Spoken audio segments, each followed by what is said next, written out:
Hello everyone, good morning. मैं देवव्रत और आज बेटा हम आपको बीएससी थर्ड ईयर केमिस्ट्री का अपना 21वां लेक्चर पढ़ाने जा रहे हैं। आज का हमारा टॉपिक होगा बेटा जी डिटर्मिनेशन ऑफ मैग्नेटिक ससेप्टिबिलिटी, अर्थात चुंबकीय सुग्राहिता या चुंबकीय प्रवृत्ति का निर्धारण। तो बेटा जी हमने अपने प्रीवियस लेक्चर यानी कि लेक्चर नंबर 20 में हमने आपको मैग्नेटिक ससेप्टिबिलिटी कैसे निर्धारित करते हैं इसके लिए दो विधि बताई थी। पहली विधि थी बेटा जी आपकी जो हमने कल डिस्कस कर ली थी, पहली विधि थी गॉस मेथड अर्थात गॉय की विधि। दूसरा मेथड है आज डिस्कस करेंगे फैराडे की विधि अर्थात फैराडेज मेथड। ठीक है बेटा, तो मैग्नेटिक ससेप्टिबिलिटी को डिटरमाइन करने के लिए दो विधियां इजाद हुई। पहली विधि थी बेटा जी क्या, गॉस मेथड, और दूसरी विधि थी फैराडे की विधि। ठीक है, पहली विधि गॉय की विधि, दूसरी फैराडे की विधि। कल हमने गॉय की विधि पढ़ ली थी, आज हम पढ़ेंगे फैराडे की विधि। तो हेडिंग डालिए Faraday's method for the determination of magnetic susceptibility. ठीक है भाई, हेडिंग डालो बेटा फैराडेज मेथड। तो इस मेथड में देखते हैं हम क्या करते हैं। तो देखो बेटा फैराडे मेथड जो है उस मेथड से हम मैग्नेटिक ससेप्टिबिलिटी तब ज्ञात करते हैं जब बेटा जी हमारे पास जो सब्सटेंस है ना, जिस सब्सटेंस का हमें magnetic property magnetic movement calculate करना है, वो सब्सटेंस वो पदार्थ कम मात्रा में है।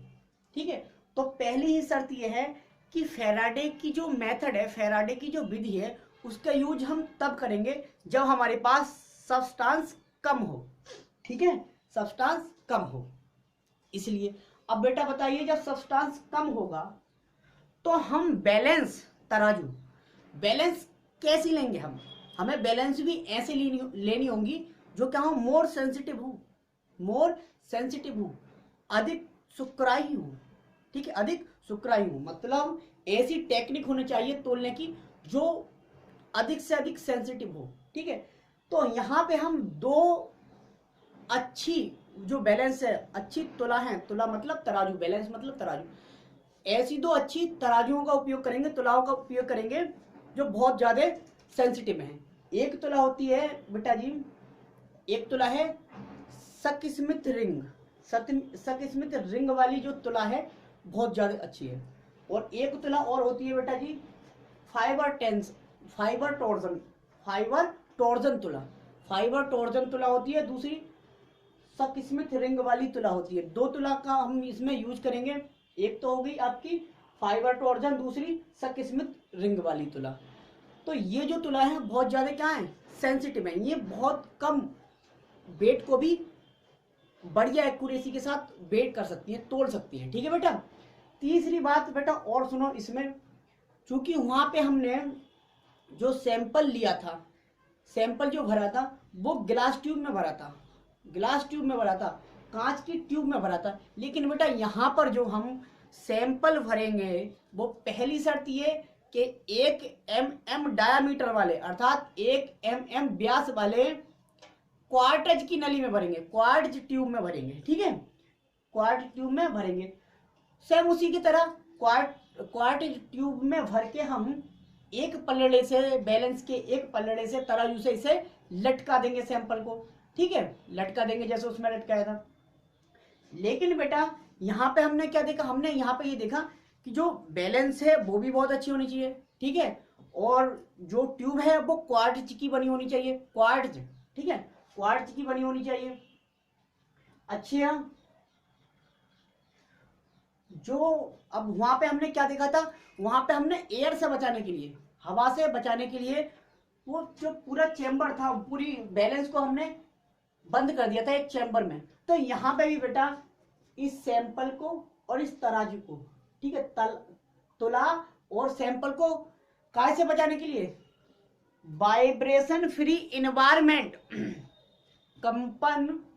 कंपनों वाला मतलब ये होगा बेटा जब ये इलेक्ट्रो बैलेंस है तो कंपन हो सकते हैं, तो कंपन से क्या हो जाएगा, इसकी रीडिंग में क्या आ जाएगा, अंतर आ जाएगा। इसलिए हमें ऐसा एनवायरनमेंट चाहिए जो वाइब्रेशन फ्री हो।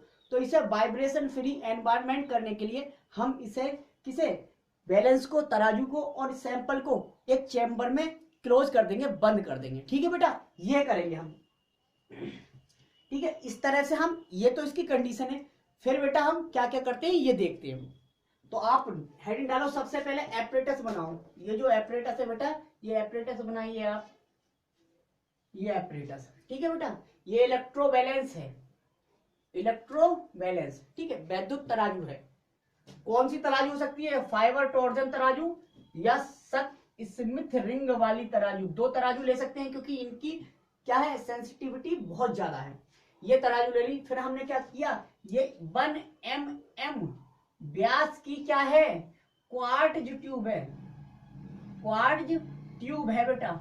इसमें हमने सैंपल भर रखा है। ये क्या भर दिया, सैंपल भर दिया। सैंपल क्या होता है, देखो सैंपल क्या होगा, जिस भी सब्सटेंस के मैग्नेटिक ससेप्टिबिलिटी या मैग्नेटिक मूवमेंट का हमें डिटरमाइन करना है, डिटर्मिनेशन करना है, उस पदार्थ को इसमें भर दिया तो ये सैंपल कहलाएगा, ठीक है बेटा। सैंपल का मतलब है जो चीज हमें डिटेक्ट करनी है, जो चीज हमें निर्धारित करनी है, वो सैंपल कहलाता है, ठीक है। तो ये सैंपल है बेटा, एक ऐसा सब्सटेंस जिसके मैग्नेटिक ससेप्टिबिलिटी की हमें डिटरमाइन करनी है, वो भर दिया। अब यहाँ पे देखो ये मैग्नेट लगा रखी है, ठीक है, ये मैग्नेट लगा रखी है। अब ये इसके पास लेके जाएंगे, मैग्नेट को मूव करेंगे, ठीक है, नीचे से मूव करेंगे, ऊपर तक लेके जाएंगे, ठीक है। देखो क्या चेंजिंग आएगी। तो सबसे पहले लिखे आप, according to this figure, according to this figure, according to this figure, Faraday's method is used only when the amount of substance is very small. इस चित्र के अनुसार, चित्रानुसार फैराडे की विधि का प्रयोग तब किया जाता है जब सब्सटेंस की मात्रा बहुत कम होती है, अल्प होती है, ठीक है। तो पहली लाइन है बेटा इसकी बेटर अंडरस्टैंडिंग के लिए, बेटा किसकी, फैराडे मेथड को बेटर अंडरस्टैंड करें, हम अच्छी तरह से समझ जाए, इसे हमने पॉइंट वाइज तोड़ लिया है, पॉइंटों में डिस्कस कर लिया है, ठीक है। ये पॉइंट 8-9 पॉइंट है, बस याद हो जाएगा, ठीक है। पहला पॉइंट लिखा है, लिखो, this method is used only when the amount of substance is very small. अर्थात यह जो विधि है बेटा यूज ही तब करी जाएगी जब हमारे पास सब्सटेंस की मात्रा बहुत कम है। दूसरी बात, जब बेटा अमाउंट बहुत कम है, कम के लिए बेटा बहुत ज्यादा ध्यान रखना होता है, क्योंकि एक्यूरेसी वेट करना कम, मतलब आपसे हम 5 किलो तुलवाएं तो आप आसानी से तोल दोगे। अब हम क्या, आप 1 ग्राम तोलो, तो उसमें अगर थोड़ा सा भी आपकी तराजू में गड़बड़ हुआ, आपके पलड़ों में कुछ गड़बड़ हुआ, तो आप एक्यूरेट नहीं तोल पाएंगे, ठीक है बेटा। तो स्मॉल अगर सब्सटेंस लिया है तो हमें तराजू बैलेंस कैसे लेनी पड़ेगी, तुला कैसी लेनी पड़ेगी, सेंसिटिव। तो इसलिए लिखा, so more sensitive weighing balance, weighing balances, इसलिए अधिक सेंसिटिव तुला, वेइंग बैलेंसेस मतलब तुला, आर नेसेसरी, इसलिए क्या करते हैं, बहुत ही ज्यादा सेंसिटिव वेइंग बैलेंस की आवश्यकता पड़ती है।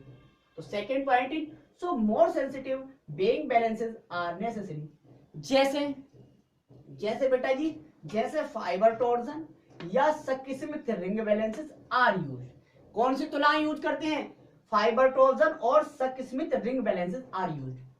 तीसरा पॉइंट है बेटा, सैंपल इज प्लेस्ड, सैंपल भरा जाता है in 1 mm diameter quartz tube. अर्थात जो सैंपल भरते हैं हम 1 mm व्यास वाले क्वार्ट्ज की ट्यूब में भरते हैं, क्वार्ट्ज की नली में भरते हैं, वहां पे गिलास ट्यूब में भरा था। फोर्थ है बेटा जी, दिस ट्यूब इज सस्पेंडेड। अब क्या करते हैं, इस ट्यूब को बेटा जी लटका देते हैं फ्रॉम द बैलेंस, तराजू के एक पलड़े से या तराजू से लटका देते हैं, and is placed in magnetic field of constant gradient. और क्या करते हैं, और स्थिर ढाल वाले, कांस्टेंट ग्रेडियंट का मतलब स्थिर ढाल वाले या स्थिर ढाल के चुंबकीय क्षेत्र में रख देते हैं, चुंबकीय क्षेत्र में रख देते हैं। इस जो ये ट्यूब है ना, क्वार्ट्ज ट्यूब, इसे हम क्या करेंगे, लटका देंगे पलड़े से, और फिर क्या कर देंगे, इसे कहाँ रखेंगे, हम इसे स्थिर ढाल के चुंबकीय क्षेत्र में रख देते हैं। अंग्रेजी में लिख दिया, this tube is suspended, suspended मतलब लटका दी गई, फ्रॉम द बैलेंस, तराजू से, and is placed in magnetic field of constant gradient, ठीक है, स्थिर ढाल वाले। फिफ्थ पॉइंट है बेटा, लटका दिया हमने, लटका दिया हमने क्या, पल्लड़े से लटकाने के बाद हमने बेटा उसे क्या रख दिया, स्थिर ढाल वाले या स्थिर ढाल के चुंबकीय क्षेत्र में रख दिया। चुंबकीय क्षेत्र में रख दिया तो क्या होगा बेटा, वाइब्रेशन भी हो सकता था। तो इसलिए एक कंडीशन, एक शर्त और देखिए हमने, for the vibration free environment, बेटा कंपन रहित वातावरण के लिए, ठीक है, for the vibration free environment the balance and sample is closed in A chamber. अर्थात कंपन रहित वातावरण के लिए हम सैंपल तथा बैलेंस को एक चैम्बर में बंद कर देते हैं। ठीक है बेटा, समझ में आ गया। 6th पॉइंट क्या है, 6th पॉइंट है, अब देखो, दी मैग्नेट इज मूव्ड। अब कुछ नहीं करते हैं, यहां रखा हुआ है चुंबकीय क्षेत्र में। अब देखते हैं हम, दी मैग्नेट इज मूव्ड, चुंबक को मूव करते हैं ऊपर नीचे। देखो, the magnet is moved vertically from below the sample to the position above it. अर्थात अब हम करते हैं क्या है, देखो कुछ नहीं है, हिंदी में बिल्कुल सिंपल है। अब हम चुंबक को सैंपल के नीचे से ऊपर तक ले जाते हैं, मूव कराते हैं, नीचे से ऊपर लेके जाते हैं, नीचे से ऊपर मूव कराते हैं। ये सैंपल है, नीचे से ऊपर मूव कराएंगे, ठीक है, मूव कराते हैं। फिर देखो क्या होता है, फिर देखते हैं the balance reading are noted और recorded with the movement of the magnet. जो बैलेंस में रीडिंग आ जाएगी, भार बढ़ेगा या घटेगा, ठीक है। तो अगर मैग्नेटिक प्रॉपर्टी होगा तो भार बढ़ेगा ही, ठीक है। तो जो बैलेंस में रीडिंग आ जाएगी, वो रीडिंग क्या करेंगे, हम नोट कर लेंगे। जैसे जैसे हम चुंबक को सैंपल के करीब लेते जाएंगे और लेके गए, तो क्या होगा, तब ये देखा जाएगा कि उसके वेट में कुछ चेंज होगा।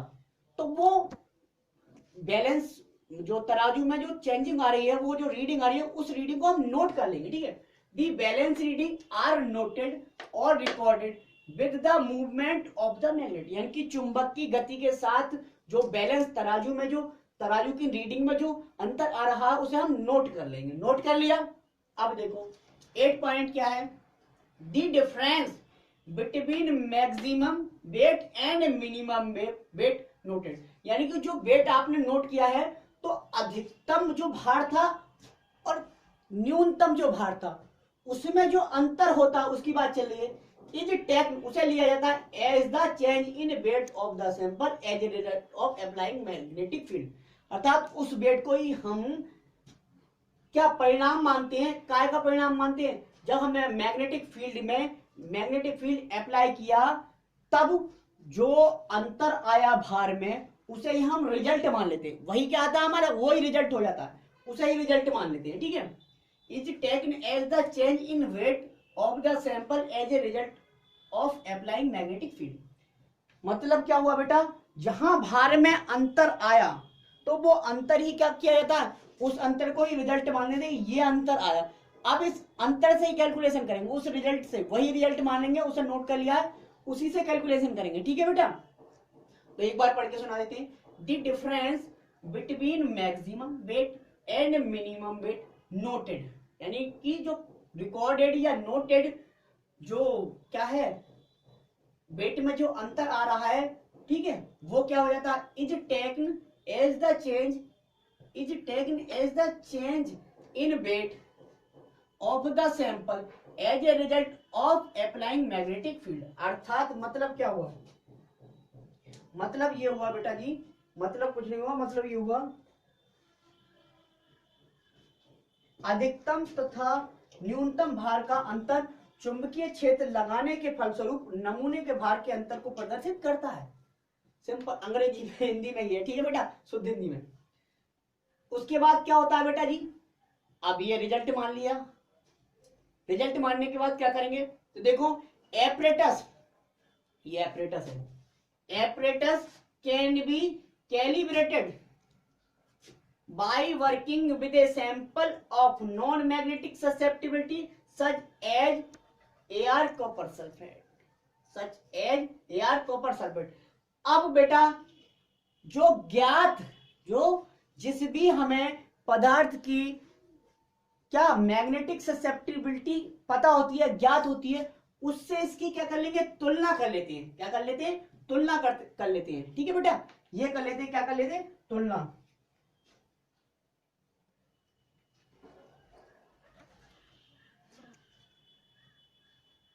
मतलब अब ये उपकरण है, एपरेटस है, एपरेटस है, कैन बी कैलिब्रेटेड, अंक शोधन, मतलब जो उपकरण था उसका अंक शोधन हम किसके द्वारा करते हैं, किसी ज्ञात पदार्थ की मैग्नेटिक ससेप्टिबिलिटी से है, हम उसका अंक शोधन कैलिब्रेशन कर लेते हैं। ठीक है बेटा, जैसे हमने उसमें गॉस मेथड में भी AR कॉपर सल्फेट, इसकी ग्राम ससेप्टिबिलिटी 5.88 इंटू 10⁻⁻⁶ है, इससे हम इसे क्या कर लेंगे, कंपेयर कर लेंगे। ठीक है, या सॉरी कंपेयर करेंगे, अंक शोधन कर लेंगे, कैलिब्रेशन कर लेंगे। ठीक है, क्या करेंगे, कैलिब्रेशन कर लेंगे। कैलिब्रेशन का मतलब अंक शोधन। ठीक है, अंक शोधन ये हो गया। इस तरह से बेटा जी हम फेराडे मेथड यूज करते हैं। तो ये था आपका फेराडे मेथड। अब देखते हैं बेटा जी फेराडे मेथड किस तरह से जो गॉस मेथड है उस पर एडवांटेज ले जाता है, मतलब किस तरह से उससे अच्छा है। ठीक है, या क्या क्या इसमें भी खामियां, इसमें भी कुछ खामियां हैं, या ये उससे बेहतर है, ये देखते हैं। तो देखो नोट कर लियो बेटा, और सिंपल भाषा में लिख दिया मैंने।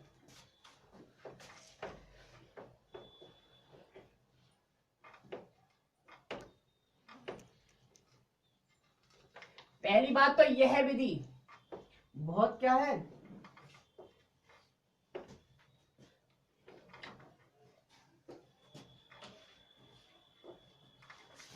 लिखो this method this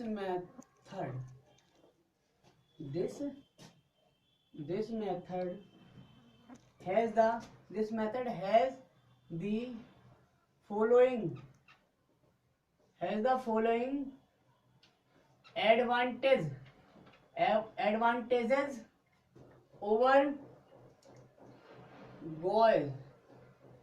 Gauss method,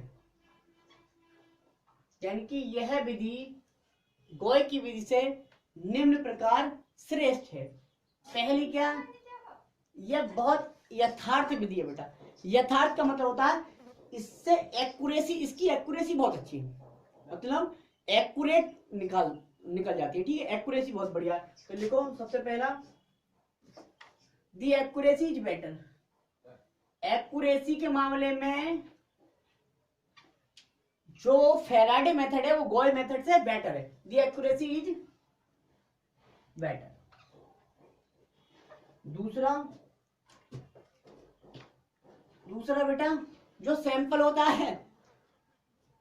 होता है यानी कि नमूना, उसकी बहुत कम मात्रा की आवश्यकता होती है। ऐसा नहीं कि 2 किलो लेके आओ हमें तब टेस्ट करेंगे, भाई थोड़ा सा भी है उसी से टेस्ट हो जाएगा पूरा कंप्लीट।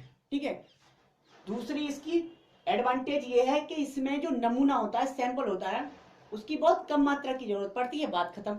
उसमें ये नहीं कि आप 2 किलो 5 किलो 6 किलो लेके आएंगे तभी हम प्रैक्टिकल करके दिखाएंगे। तो लिखिए the equipment requires more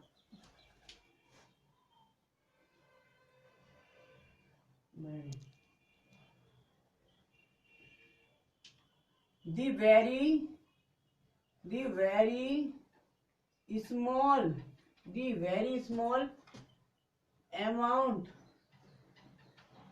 of sample is required। बहुत ही कम मात्रा, सैंपल की बहुत ही कम मात्रा बेटा रिक्वायर होती है। अगला देखते हैं तीसरा एडवांटेज क्या है। तीसरा एडवांटेज है जो एपरेटस होता है बेटा जी वो क्या होता है, कॉम्पैक्ट होता है, बहुत ज्यादा कॉम्पैक्ट होता है। एपरेटस बहुत ज्यादा कॉम्पैक्ट अर्थात घना होता है। ठीक है, तो लिखो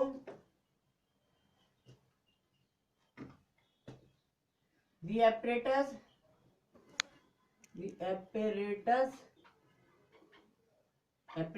is very compact।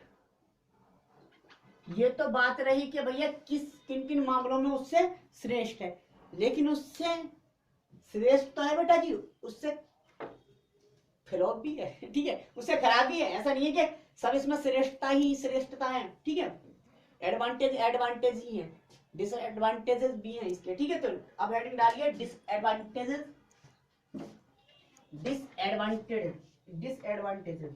अर्थात क्या हानि क्या है, कमी क्या है।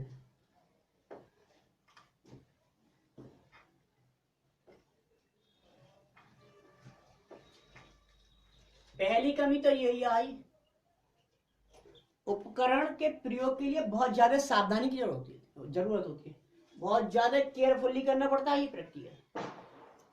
सावधानी हटी, रीडिंग घटी है बड़ी, ठीक है।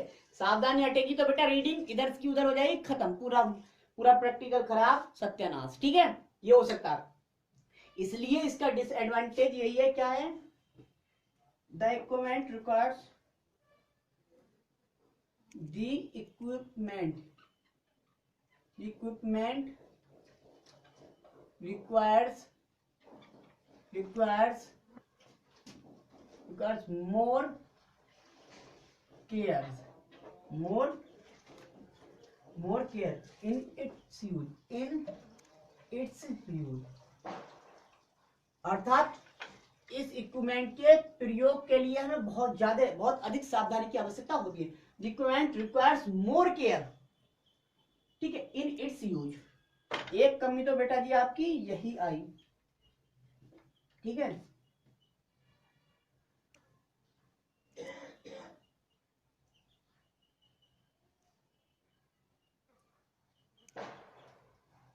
दूसरी बात, जब हमने बेटा सब्सटेंस क्या लिया है, कम लिया है, तो यदि अशुद्धि भी होगी ना, अशुद्धि भी होगी तो परिणाम लगभग उस जैसे ही दिखेंगे, मतलब परिणामों में ज्यादा अंतर भी नहीं आएगा।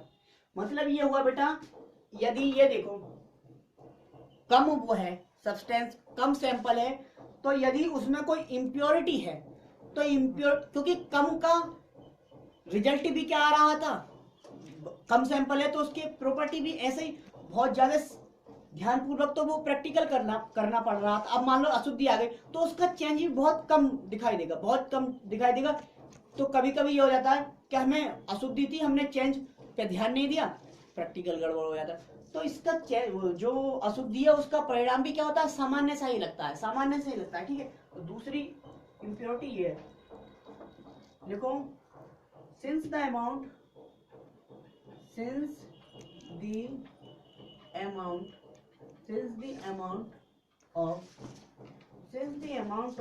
the sample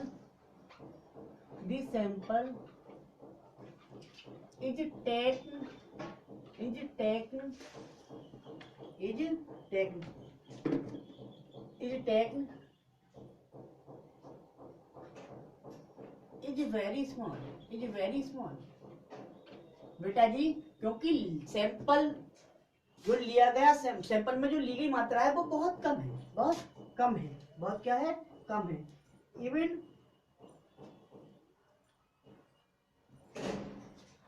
इवन जिससे क्या होता है, इवन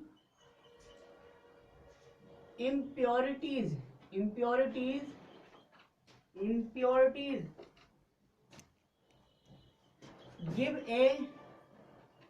give a